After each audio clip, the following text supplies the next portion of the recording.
En el año 96 me gradué de psicólogo, en el año 2000 terminé la maestría de terapia familiar y me dediqué a este espacio de la terapia familiar porque yo empecé a trabajar en un albergue y obviamente ahí teníamos muchos temas familiares y necesitaba tener elementos para saber cómo es la dinámica familiar, eh, cómo son las relaciones y un montón de implicaciones que para ese entonces para mí era desconocido. De ahí para acá ya son 15 años. Por el año 2004 hice un curso de mediación familiar y también me gradué como mediador familiar sistémico. Eh, Actualmente, ¿qué hago? Yo trabajo en la parte terapéutica, trabajo en el Centro de Desarrollo Humano Sumaxisa, un centro que hace atención terapéutica, hace proyectos y capacitaciones. Me acuerdo que cuando decidí estudiar mediación, sobre todo era por el tema que muchas familias venían con diversas dificultades en las cuales habían componentes legales y componentes de llegar a acuerdos, que para mí también ese entonces era otro mundo desconocido.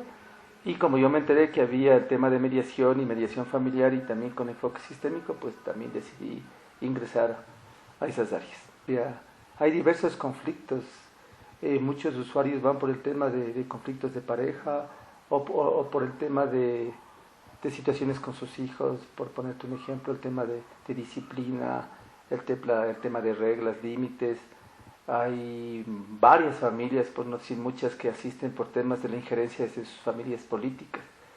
Y por decirte eso, en temas como terapéuticos, pero hay un gran porcentaje de familias, y también por eso yo entré en mediación cuando estudiaba en ese entonces, porque vienen por situaciones que ya están por separarse y quieren llegar a arreglar los temas económicos, los temas de tenencias, los temas de visitas de los hijos y todo eso, ¿no? Entonces, ese es otro grueso de población que suele venir por estos temas, ¿no? Y donde hay un factor común, podría decirlo, el desconocimiento, ¿no?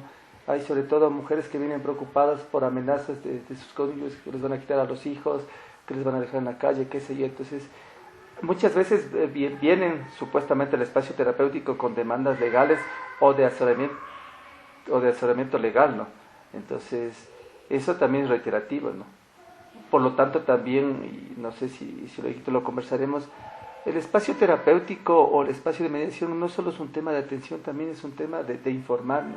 De asesorar a las familias, a las personas, porque tienen mucho desconocimiento en muchas áreas. Entonces, uno de los primeros puntos, sobre todo, es ser informales, ¿no? Que sepan con exactitud no solo lo que ofrece el espacio, sino también que se aclaren un montón de dudas que tienen sobre estos temas que te estaba mencionando. Sí, es variada la gama de problemas. Yo más bien pensaría que pasa todo lo contrario. No hay claridad de ubicar estos temas. Y porque creía yo que se ha generalizado o se cree que la violencia sobre todo es la parte física, las agresiones físicas, o en la parte verbal, sobre todo cuando son insultos y a veces los gritos, pero no se visualiza otro tipo de manifestaciones de violencia. ¿Sí? Entonces, si empezamos por ahí, una de las cosas que a mí me llama mucho la atención, y sobre todo por decirte algo en el tema de mediación, que luego lo podremos aclarar, pero para mí es violencia cuando invisibilizas a todos los actores. Muchas veces llegan a acuerdos solo los adultos y trabajamos los profesionales de los adultos. Y cuando hay un tema de chicos, por decirte algo, los chicos también tienen que aportar, tienen que dar sus opiniones, sus criterios de cómo quisieran que se manejen los temas, por ejemplo, qué sé yo, de visitas, ¿no? Y muchas veces los chicos no son tomados en cuenta. Y eso es un tema de violencia. El invisibilizarles, el no darles voz y voto, el no permitirles que sean actores de sus circunstancias, ¿no? Pero eso la mayoría diría que no hay tal, que eso no es violencia. La actitud del profesional frente a los usuarios puede ser violenta dependiendo cómo maneje o no, o cómo minimice lo que estén hablando los usuarios, los consultantes. Entonces, mi primer punto es que creo que no se logra ubicar bien, como te decía, creo que se ha hecho énfasis en lo que es el golpe o el insulto y nada más, y hay muchas violencias que son súper sutiles, el tema de descalificaciones, el tema de ejercicio del poder de otras maneras, los temas coercitivos a través de temas económicos, a través del tema de profesión, que muchas veces en las sesiones pasa eso, ¿no? El descalificar al otro porque no tiene estudios o porque no ha seguido alguna carrera profesional, qué sé yo, y que pasaría muy sutilmente en la sesión. Pero son temas de violencia, porque son temas de descalificación, de abuso de poder, de coerción, de presión, y no es o insulto. A ver, lo que yo creo es que no tenemos una lectura completa y muchas veces si vamos ya al tema específico de mediación, a veces el espacio se ha convertido en llegar al acuerdo, en llegar a establecer los acuerdos y al elaborar el acto. Y eso está por encima de hacer un proceso, porque los acuerdos no se caen o no se cumplen exclusivamente porque hay un tema de violencia. A veces los acuerdos no se cumplen simplemente porque estuvieron mal ejecutados, mal elaborados, por decirlo, mal realizados. Pero la urgencia de hacer o de llegar al acuerdo tanto de las partes como en este caso el profesional hace que no se mire, no se analice detenidamente estos acuerdos, por decirte un tema que sería, no tiene que ver el tema de violencia en ese momento, sino el tema de no haber elaborado adecuadamente un acuerdo. Otro asunto que creo que es importante en este tema desde los acuerdos es no sé si llamarlo el debido proceso, por decirlo así. Hay que hacer una serie de cosas para que las partes lleguen a un acuerdo. Porque los acuerdos uno puede decir, sí, yo acepto tal cosa, y tal vez luego no cumplirla o no aceptarla. Habría que ver por qué aceptamos o por qué no aceptamos, y todavía no viene el componente o la figura de que haya o no haya violencia en esa relación. Entonces, creo que hay que dar acuerdos y ver exactamente por qué no se están cumpliendo, hacer todo un análisis. No sé si hay experiencias de sistematizar y escarbar por qué no se han dado acuerdos. Pongamos que van 10 años en los temas de mediación y hay, no sé, 10.000 actas, y de las 10.000 no se han cumplido, no sé, unas 1.000. Habría que ver qué pasó en esas 1.000, o sea, cuál fue el factor o los factores que hicieron que no se cumplan los acuerdos. Si fueron temas de violencia, fueron temas de que no eran reales o no eran ejecutables, o qué factores extras incidieron.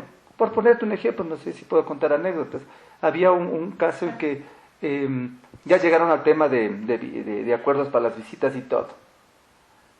Pero el día que el señor va a dejarle, no le recibe la ex esposa, sino le recibe la mamá, la mamá de la chica con la cual el señor había tenido una relación súper tirante, complicada y lo que sea. Y se armó un alboroto y ahí se suspendieron y ya no se volvieron a cumplir. Entonces, ese factor que, entre comillas, no estaba contemplado de que quién recibe no al niño después de su espacio de compartir, motivó en un conflicto que posteriormente hizo que se paren y se empiecen a no cumplir los acuerdos. Por ponerte ese ejemplo, ¿no? Ya. Pero antes que me hagas alguna pregunta, ya en el tema de violencia lo que hay que tener cuidado es que muchas veces, y yo he oído a muchas personas que dicen, no hay cómo mediar la violencia, ¿no? Y ahí hay una confusión porque no estamos mediando la violencia.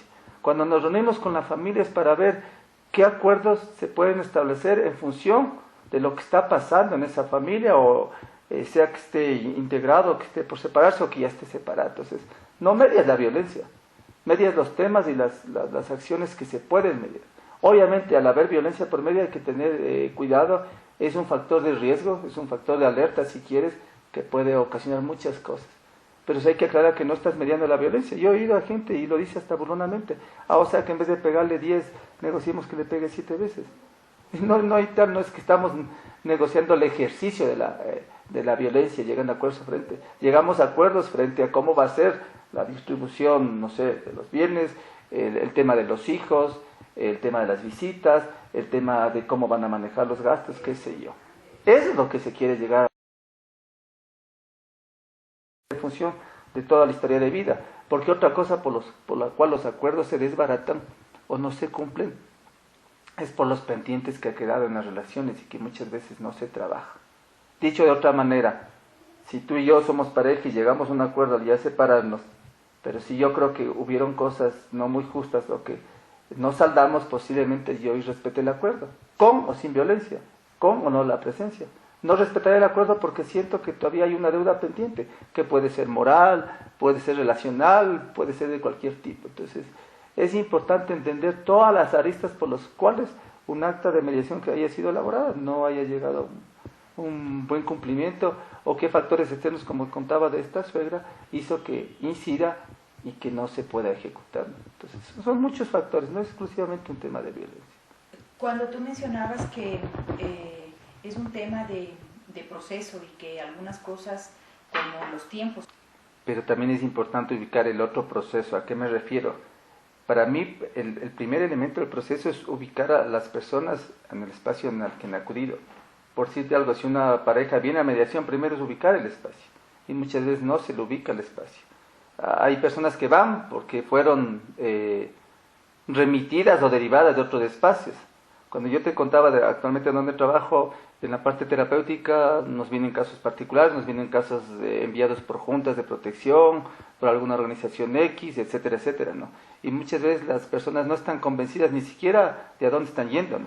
O porque no les interesa o por desconocimiento. Entonces, si hablamos de proceso, el primer punto sería ubicar a las personas qué mismo es este tema de la mediación y qué implicaciones tiene, porque muchas veces viene la una parte, la otra parte ya le traen, mediemos o ya arreglemos, y la una persona ni siquiera está dentro de esa perspectiva de entender qué mismo es el espacio, ¿no? Entonces, muchas veces se salta ese espacio, si lo quiere llamar preparatorio, ¿no? De ubicar a las personas qué mismo es la mediación, cómo es la dinámica que va a pasar y cuáles son los posibles desenlaces y todas las implicaciones que tiene, por ejemplo, el tener actos de mediación. Es eso como un primer elemento que muchas veces no se lo hace, no se lo ubica. Y porque en esta primera parte de ubicar también se puede ver el grado de compromiso y motivación que va a haber frente al espacio. Porque hay gente que llega incrédula y únicamente llega por cumplir. Si ya vamos a algo específico, luego dicen, ahí está, yo fui, no sirvió para nada, por lo tanto quiero meterme en la vía judicial o hacer el juicio.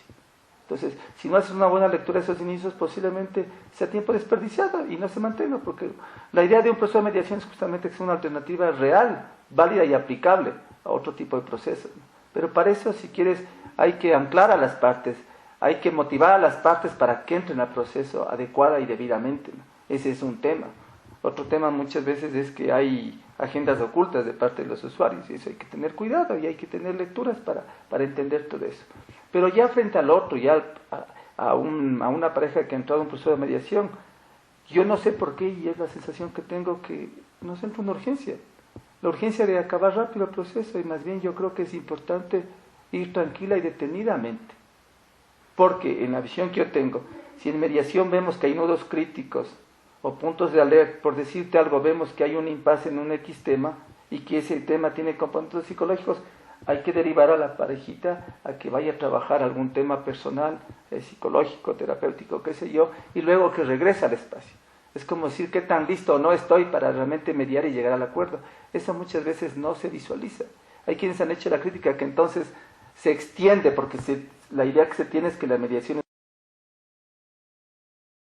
un problema. Hacemos todo rápido y luego los acuerdos se desbaratan. ¿Y qué pasó? O que se tiene que volver a abrir los procesos, o que no se cumplieron y por lo tanto pasamos a otra vía. Yo me pregunto, entonces ¿no sería mejor alargarnos un poco, pero garantizar que tal vez el resultado sea mejor o más óptimo? Entonces, eso.